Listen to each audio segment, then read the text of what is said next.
I have plenty of time to do it. This is what I tell myself every time I have any kind of due date for classwork.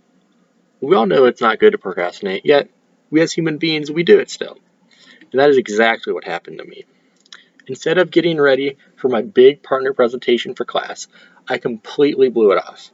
I'd always find better things to do.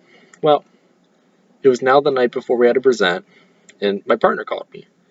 And he asked if I was ready, and I gave him a somewhat serious answer, but I tried to play it off like I was joking and said, "What presentation? I haven't prepared for it one bit." He chuckled, and I gave a nervous laugh, and that was it. I knew I couldn't let him down. So I decided that I was going to practice and practice my part to the point that it was ingrained in my brain. I rehearsed for hours upon hours to do this. It was definitely closer to breakfast than it was midnight by the time I finally passed out at my desk. I woke up to a text message from my partner, and I looked at my phone, and it was 10 minutes before class started. I had no time to get ready. I couldn't shower or brush my teeth. All I could do was put on some half-wet, presentable clothes and book it to my class. I was in a full-out sprint across campus. Of course, people were looking at me with a confused look on their face because I was in such a hurry, but I couldn't care less. The only thing on my mind was making it to class on time.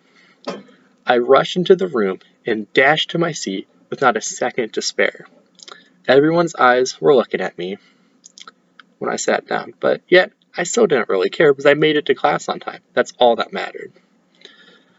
And my partner and I were the first to present, and I walked up to the front of the class with an enormous amount of confidence. I had memorized every little detail I was going to talk about. My partner started off the presentation with an introduction, and I felt a little uncomfortable because I was just staring at the class and not talking. So I looked down at my feet for a second, and lo and behold, I forgot pants.